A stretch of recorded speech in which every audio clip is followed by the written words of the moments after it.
It's March. Yeah, already. You all right? Yes, sir. 6 months before their first game. But already the varsity football team at L.D. Bell High School near Dallas, Texas, is working hard like it's the playoffs. As Andre Lampkin stands among this team, he knows what it's like to be part of these drills, willing his body through grueling practices and towards his NFL dreams. Good job. At 22 years old, Andre still loves football, but he's more than just a player now. He's an inspiration. Already. I love football.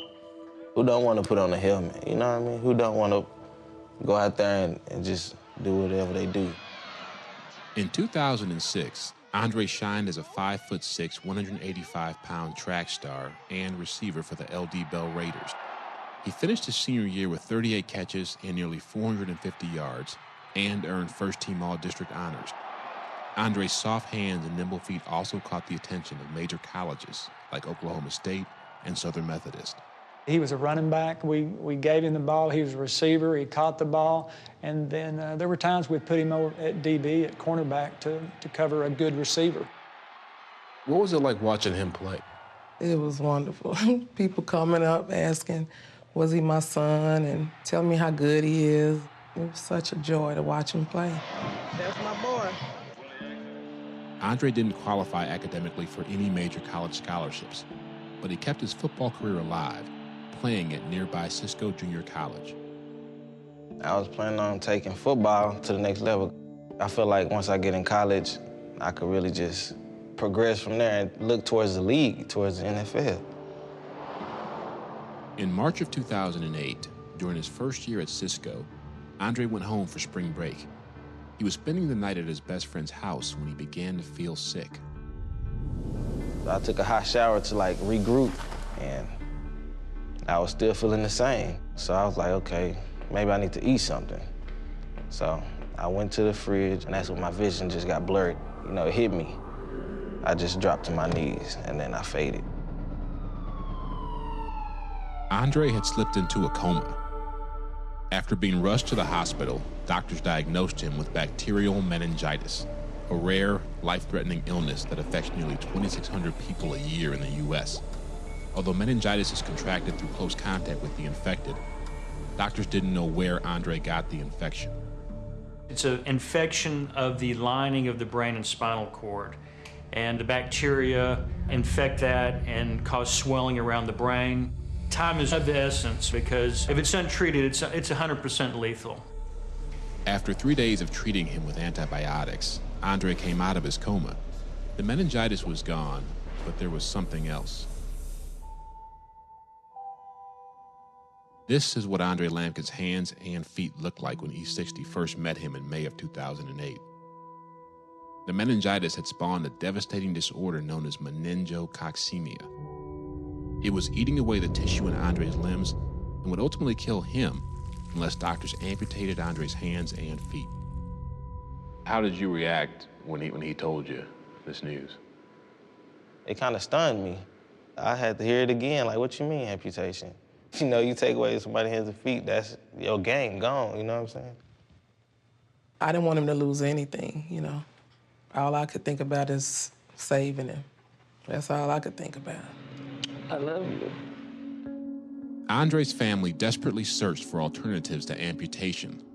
They found one on the internet, an experimental stem cell treatment company that claimed to have had success regenerating dying tissue. But the company had never treated a condition like Andre's. They sent me a picture of this man with gangrene and showed me how, gradually healing it. I was ready to go for it, you know? I was in a point in my life where, I'm gonna try anything to save myself, you know, from being amputated. Andre's family and friends raised $20,000 towards the cost of the treatment.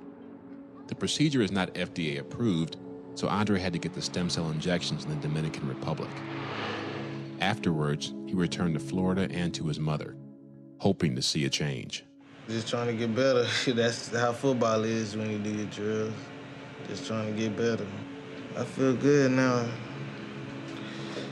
Things looking good, so I'm good. So when I would come in the room, the first thing you could see is Andre's hands. He would ask me what did I think, and I would tell him they're looking better, but they were.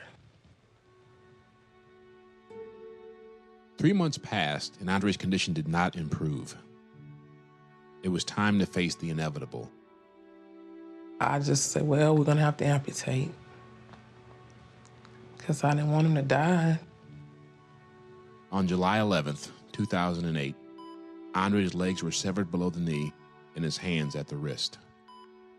I didn't look at both first. I looked at my hands and they was gone, and I was like, okay. And then the next morning, I looked at my feet, and then they was gone.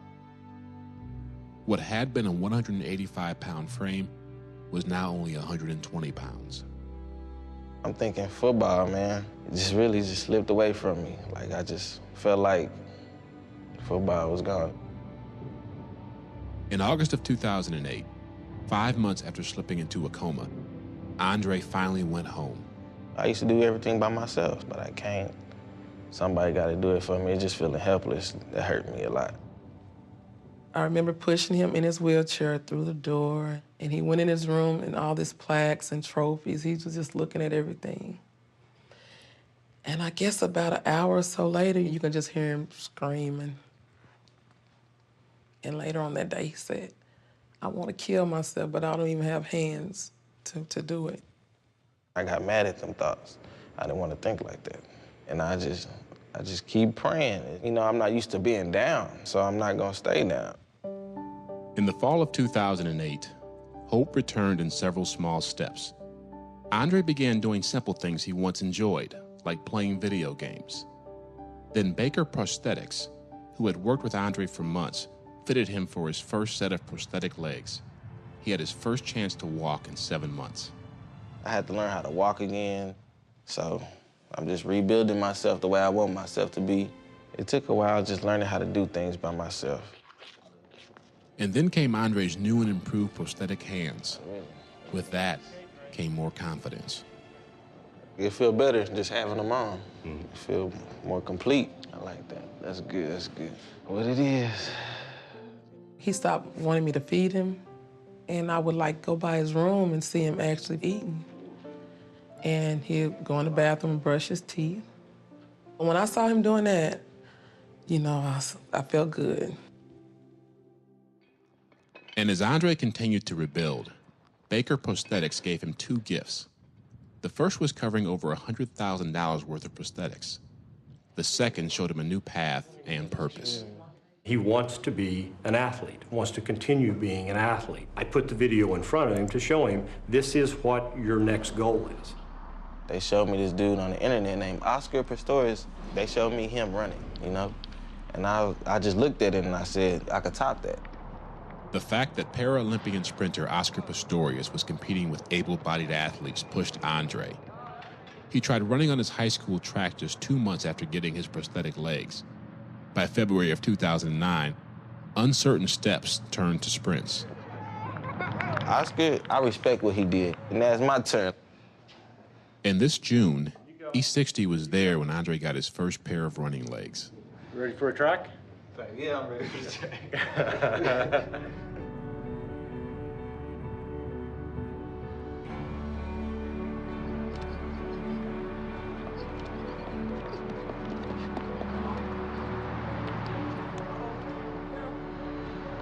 Look at you. He was gone. That's why. It's that day one. We'll have a lot more days to go. We're gonna just keep tweaking this. Start running real fast out here. He looks at life differently now, because everything came so easy to Andre. And it's like everything he does now, it makes him feel good, you know, because it's stuff that he didn't think he would probably ever be able to do again. Andre Lampkin plans to race competitively soon, with an eye on making it to the Paralympics, and maybe even coach football someday. Today, he feels like he's just one of the guys, but the people around him see him as so much more than that. I wish I had somebody to show me when I was going through them hard times. If anybody in the future go through this, they gonna be able to look at me, and I'm just gonna show them I'm gonna hit the mark. I'm gonna do the best I can.